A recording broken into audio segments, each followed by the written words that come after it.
Welcome to my YouTube channel. Today we are going to discuss the chapter the fun they had, जिसको लिखा है Isaac एजिमोव नाम के writer ने। ये जो स्टोरी है इसमें दो कैरेक्टर्स बताए गए हैं, टॉमी एंड मार्गी।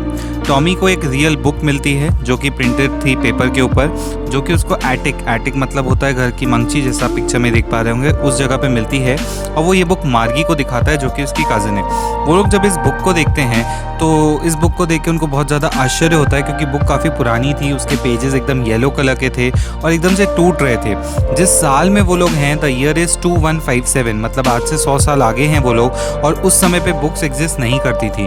उनके टाइम पे वर्ड्स जो थे वो टेलीविज़न स्क्रीन पे चला करते थे और टेलीबुक्स हुआ करते थे, जिसमें एट अ टाइम वो लोग बहुत सारी बुक्स को एक्सेस कर सकते थे। टेलीविज़न के अंदर मिलियंस ऑफ बुक्स हुआ करती थी। इसीलिए टॉमी ये बोलता है कि ये जो टेलीबुक्स हैं ये इस बुक से बहुत बेटर है। मार्गी फिर उससे पूछती है कि बुक तुम्हें कहाँ से मिली और ये क्या है, तो टॉमी बताता है कि it is about the school. मार्गी को स्कूल के नाम से बहुत चिढ़ है और उसको स्कूल का सिस्टम समझ में नहीं आता और वो उसके बारे में कुछ लिखना भी नहीं चाहती। उसको बहुत सारे प्रॉब्लम्स हो रहे हैं उसके ज्योग्राफी सेक्शन में, और जो उसके मैकेनिकल टीचर हैं वो उसको बहुत सारे क्वेश्चंस और पजल्स दे रहे हैं, जिसके कारण मार्गी बहुत ज़्यादा पजल आउट हो चुकी है। वहाँ पे एक ब्लैक बड़ा सा स्क्रीन लगा हुआ है उसके रूम के बाजू में, जो कि उसका स्कूल है। और वहाँ पे सारे स्टूडेंट्स को पढ़ाया जाता है, उनको एक्सरसाइजेज दी जाती है और उनसे क्वेश्चंस पूछे जाते हैं, जो एक रूम है जो उनके घर में ही बना हुआ है।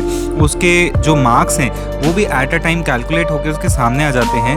मार्गी को ये स्लॉट सिस्टम बिल्कुल पसंद नहीं है, क्योंकि उसको स्लॉट्स के अंदर अपने आंसर्स को इंसर्ट करना पड़ता है, होमवर्क्स और टेस्ट पेपर्स को। और ज्योग्राफी सेक्टर जो है वो कहीं ना कहीं उसके लेवल से बहुत ज़्यादा फास्ट चल रहा है, इसलिए उसके ग्रेड्स जो हैं वो डिग्रेड होते जा रहे हैं। इस बात को जानते हुए उसकी मदर ने काउंटी इंस्पेक्टर, जो कि इस ग्रेडिंग सिस्टम या जो इस सिस्टम को ऑपरेट करते होंगे, इनकी टीचिंग सिस्टम को कॉल किया और वो 1 घंटे बाद आए। उन्होंने देखा कि मार्गी को प्रॉब्लम हो रही है और मैकेनिकल टीचर ने जब पूरी बात समझी तो उन्होंने जो ज्योग्राफी सेक्टर था उसको 10 साल के एवरेज पे मार्गी की एज के हिसाब से उसको एडजस्ट किया और मार्गी को एक एप्पल दिया। टॉमी ने बताया उसको बुक के बारे में कि उसमें जो स्कूल बताया गया था वो सेंचुरीज पहले हुआ करता था, जहाँ लोग एक साथ जाते थे और जो टीचर्स हुआ करते थे वो एक इंसान के रूप में हुआ करते थे। गर्ल्स और बॉयज़ को एक साथ पढ़ाया करते थे और उनके क्वेश्चंस को आंसर करते थे, उनके होमवर्क्स को चेक करते थे। स्कूल नाम की एक अलग से बिल्डिंग हुआ करती थी and they learn the same thing as if of the same age, मतलब क्लास 5 क्लास 6 ऐसे क्लासेस हुआ करते थे। जिस ईयर में ये लोग हैं 2157, यहाँ पे ऐसा कोई सिस्टम नहीं है, तो ये स्टोरी फ्लैशबैक में जाती है। The fun they had is actually referring to people जो स्कूल जाया करते थे, जैसे कि मार्गी के ग्रैंडफादर। एट फर्स्ट मार्गी को ये सिस्टम समझ में नहीं आता कि एक इंसान बच्चों को कैसे पढ़ा सकता है और उनकी माएँ उनको कैसे भेजती होंगी दूसरों बच्चों के साथ पढ़ने के लिए। और मार्गी और टॉमी को स्कूल के नाम से सिर्फ एक रूम मिला है जहाँ पे वो पढ़ते हैं।